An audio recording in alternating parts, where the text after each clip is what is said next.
Hi Libra and welcome to your horoscope for November 2024. Thanks for joining me. My horoscopes are based on the UK time zone, and please watch them in this order: rising sign first, then sun sign, and finally moon sign. So I'm going to break the month down into 4 weeks, and I'm going to pay particular attention to what the moon is doing, which one of your houses it moves through, and when, so you have an idea of what's coming up here in November. So, week 1, Friday the 1st until Sunday the 10th of November. On the 1st, 2nd, and 3rd, we have the moon in Scorpio, and that sits in your second house of money and belongings. Scorpio is a water sign that's about uncovering hidden secrets and getting to the root cause of a situation, right? And it allows you here in the first 3 days of the month, out of all of the signs, I think you're most blessed in this area, to identify anything that may be off or out of balance and what you can do in order to improve that. And on the 1st of November, we have a new moon in Scorpio. I've made a separate video on that, so if you'd like more info, check that out, please. But again, for you, it allows you to really see beyond the surface of things and to reach some sort of a conclusion or an answer that allows you more freedom as far as your finances are concerned. So whether that's changing jobs or reducing outgoings or really being focused on your practical securities, what you can do in order to improve that, and then how to do it.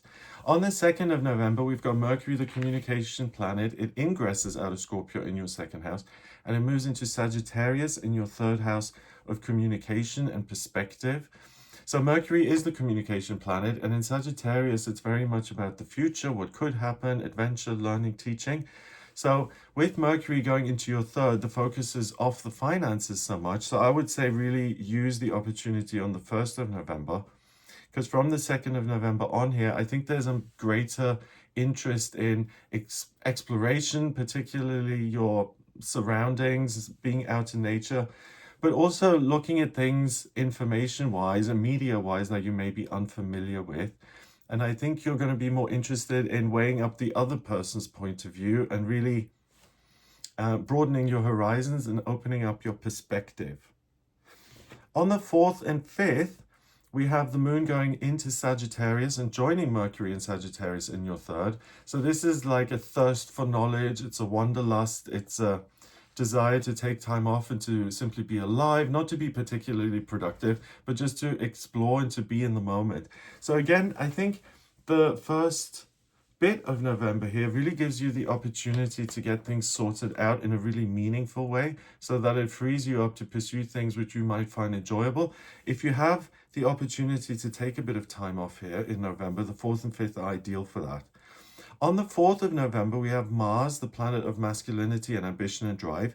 That's been in Cancer in your 10th house of work.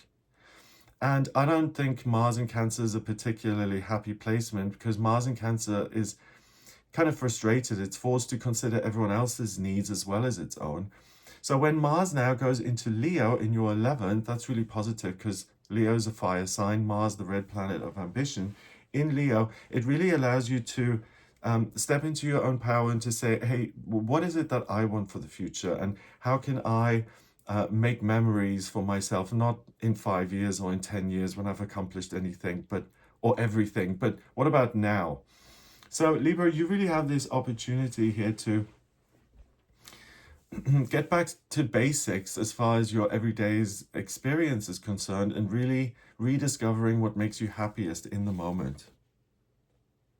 Mars in Leo is also good for being in the spotlight, in a position of leadership, performance. So anything that involves public speaking, networking, or working with other people, that's also supported from the 4th onwards. Then on the 6th and 7th, the moon goes into Capricorn, and that goes into your 4th house of family and your roots. So the moon is your heart. In Capricorn, it's about, I want to do the work, right? And the moon in Capricorn, I think the 6th and 7th is really going to put your family and your closest relationships front and center of your life.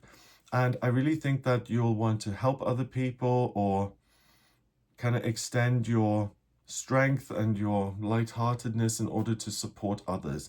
So if you have the opportunity to kind of pick up the phone and to check in with family members or really close friends and to see how they're doing, I think it's likely that they'll ask you for help in some way.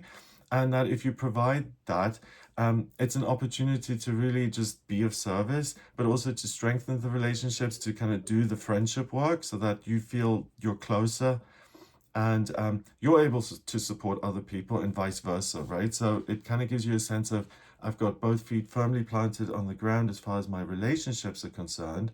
So basically what I'm saying, if you have time and if you want to make time for family, the 6th and 7th is a really good opportunity for that. Then on the 8th and 9th, the moon goes into Aquarius and it moves into your 5th house of what you love, both in terms of who you love, but also what you love to do work-wise and your life purpose. And the moon in Aquarius is very open to new ideas. It has a willingness to learn and to, again, consider another point of view. So Mercury in Sag in your 3rd house and Jupiter in your 9th are really supporting you in kind of embracing new ideas and new opportunities and possibilities. And on the 8th as well, we have the moon in its 2nd quarter and it's waxing. So it's moving towards being a full moon. So I think it's good for any Libra who isn't quite sure what their life purpose is and what they'd like to do for work. So reflecting on that around the 8th and 9th will yield great results.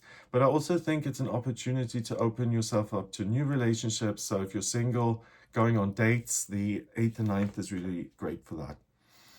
Then on the 10th, the moon moves into Pisces and it goes into your 6th house of work. And I think that's going to be a day where you'll want some peace and quiet and you don't want to be particularly productive. So again, if you have an opportunity to rest and to chill out a bit, the 10th of November is going to be really good for that. So in these first 10 days, the moon covers most of the bottom half of the chart. It goes from your 2nd house to your 6th. So from the house of finances to the house of daily routine and work. And if you split the chart down the middle and you look at it bottom half, top half, the bottom is home life and what makes you feel safe and secure. And the top half is really the public and work and things that exist outside of the home, right? So I think the first 10 days are really about what is it that brings me the most joy? How can I get things sorted in terms of my relationships and my finances so I feel secure and I can pursue some of these things that I really enjoy in life, like going on dates and exploring. So it looks like a really upbeat, positive week. Week 2, Monday to Sunday, the 11th to 17th of November. The moon is still in Pisces on the 11th and 12th. So out of the whole month, I don't think these 3 days, the 10th, 11th, and 12th, are going to be the most productive or you find it easiest to do a lot of work. I think, again, it's more about, hey, I want to learn something new and explore different things. But on the 11th of November, we have Venus, the planet of love and beauty and creativity. That moves out of Sagittarius in your 3rd and it goes into Capricorn in your 4th house. So again, that means that you take relationships quite seriously this month and that you'll really ask yourself, what is it that I can do to make someone else happy? But also, like, I think in a more abstract way that you take relationships very seriously, and that you recognize that it takes time to get to know someone and to really grow as a kind of partnership. And I think you're willing to do all of the heavy lifting as far as your relationships are concerned. Now, I'm just thinking as I'm talking, I don't think there's any concern around becoming codependent or, relying on other people. I think it's the opposite. I think you want to do everything you can to bring other people along on this ride that you're on in a good spot, happy. And I think you'll also want to help other people out. So if you do have time and room and energy for that, it'll yield great results for everyone involved. The moon then goes into Aries on the 13th and 14th. And again, that's in your 7th house of relationships. So I want to heal relationships that where I may have lost contact with people or there's been some sort of a clash or an argument. You're really on a mission here to strengthen your relationships as much as you can. And these 2 days support that too. On the 15th and 16th, the moon goes into Taurus. And these 2 days are great to deal with institutions, organizations, the authorities, anything legal, inheritances, probate, investments, purchasing houses, selling houses. These 2 days are really good in terms of the moon moves up to Uranus in Taurus in your 11th. And you may find that if you make those 2 days, if you make the things I just mentioned, like buying investment savings, all of that stuff, if you make that a priority, that you have an unexpectedly positive outcome, and that something happens that takes the financial pressure off. And that's particularly true for the 15th of November when we have a full moon in Taurus. And that's not just a full moon, it's a super moon. So it's closer to the earth, it looks bigger and has a stronger influence on you. And for you guys, this is really interesting because the sun is now in Scorpio in your second house of money. So how do I take control of my securities, my finances? And the moon in Taurus, the sign of money, in that eighth house of things outside of myself, it's really an opportunity to get the best deal. So if you're looking at mortgages or investments or signing a contract with a new company, any kind of financial decisions around the middle of the month are really, really excellent. And on the 15th as well, we have Saturn, the planet of security and structure, that goes direct in your sixth house of work, and it's at 12 degrees in Pisces. So I think by the time you get to the middle of the month here, you will have accomplished something that makes you really feel like you've got your work and your finances in order. And it's like, oh, I can breathe a sigh of relief. And this isn't such an urgent matter now. So it gets you in a better position. On the 17th, then, the moon goes into Gemini, and it moves into your ninth house of education and travel in the higher realms, and it moves up to Jupiter in Gemini up there. So again, the focus is back on what can I learn, what else can I experience, and really it's justified, and you don't need to feel guilty about doing things for yourself this month, because on the flip side, you are so productive when it comes to not only getting your finances in order now, but making a plan for the future. So really reward yourself on the other side of that for making all those inroads. And then on the 17th as well, we have Uranus opposing the sun, and it's going to be fully illuminated on this day, and it's the best night of the year to see Uranus in the sky. Again, Uranus is in Taurus in your eighth house, so it even may illuminate a situation where you're locked into a contract or you're in some sort of agreement with a big organization. And it may occur to you that there's an alternative or a solution to something that's kept you stuck. Again, this light bulb may go on and it's like, hey, I've got the answer here. So it's a really great month for you to get all of your commitments and finances in order. Okay, and in this second week, the moon goes from your sixth house to your ninth house. So that's pretty much the third quadrant. Houses 7, 8, and 9. And we've got the 6. It's on the right-hand side of your chart. So it's really, how can I solidify my securities that exist outside in the world? Shares and savings accounts and banks and job contracts and all of that stuff. So if anything's up for discussion in that area of your life, really, the second week is the best way to address all of those things. Week 3, we've got Monday to Sunday, the 18th to the 24th of November. On the 18th, the moon is still in Gemini. That's also good, not just for learning, but also for problem solving, making plans for the future, signing up for courses, being really interested in learning. On the 19th and 20th, the moon then goes into Cancer. And again, I think you'll get some sort of good news via your work. So either a pat on the back, well done, we appreciate your contribution, or pay rise, something ultimately that makes you feel taken care of via the career side of your life. On the 19th, we've got Pluto, the planet of transformation and change. That goes out of Capricorn in your third house and it moves into Aquarius, and it stays there until January 2044 in Aquarius, that is, right? So that's a big shift, and check out the video I made on Pluto going into Aquarius in January. That's the first time it did it. So this is the last retrograde into Capricorn. And with it going into your fourth house, it really bodes well as far as your closest relationships are concerned. So expect the pressure to be off your relationships to some degree. On the 21st and 22nd, the moon goes into Leo. And again, this is a good time for socializing, treating yourself to something, realizing your own hopes and dreams, enjoying your life. And on the 21st, the sun also goes into Sagittarius, and that goes into your third house of perspective. So as the month goes on, Libra, I think you just become more and more upbeat. You really have a lot of successes. You feel on top of everything, and it really motivates you to have a great time. So if you can travel or go to concerts or events or, whatever it is you enjoy, you really have the potential to have a fabulous time here. To say hooray to November. On the 22nd, the moon is in its fourth quarter and it's waning down to being a new moon at the beginning of December. And by the 22nd, I really think you'll be in a great space. So again, I'm in such a good spot. How can I help other people and how can I bring them along for the ride?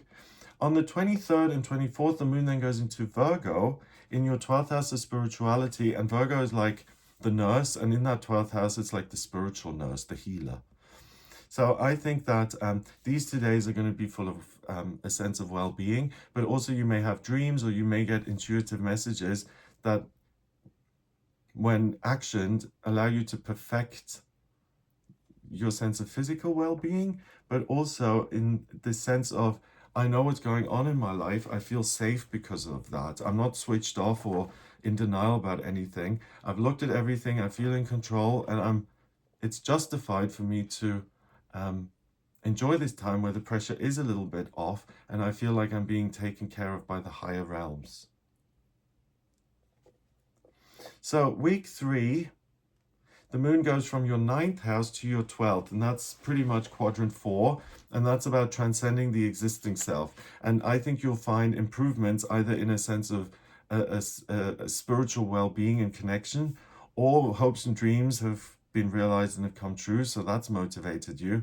Or again, in that 3rd week, you may get good news via your work. So whichever one it is, or several it is, that 3rd week is amazing.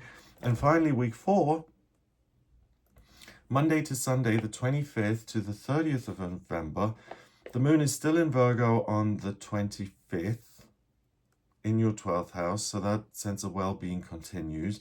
Then it goes into, before it goes into Libra on the 26th and 27th, on the 25th of November, Mercury goes retrograde until the 15th of December. And Mercury is the communication planet. It's in your 3rd house of communication. So when it goes retrograde, it makes anything where you're expressing ideas more complicated and easier to kind of get the wrong end of the stick. And transportation can often be delayed. So from the 25th, try and slow down with making plans or kind of getting things organized. And I would say most of that, if you've got anything coming up that needs organization, that you do it before the 25th of November.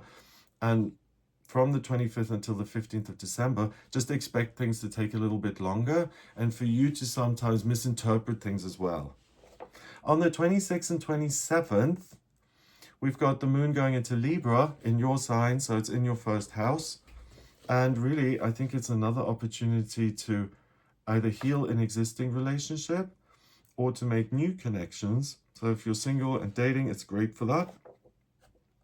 And then at the end of the month, the 28th, 29th, and 30th, the moon goes back into Scorpio. It's a 28-day cycle, right? And it's another opportunity, I would suppose, to strengthen that feeling of I am in control of what I'm doing. I have a clear vision of what's ahead. And ultimately, I'm going to go in those directions that make me feel most motivated and give me the greatest sense of freedom. So really, I think, Libra, you're going to be remarkably carefree this month. And really try and even take some risks, because you're going from strength to strength in these different areas. And the key thing is just to ride that momentum and to see what good stuff comes up. So I hope that gives you an idea of what you'll be working with in November. I hope you have a fabulous month. If you'd like a personal reading with me, please get in touch via the website, gregoryscott.com.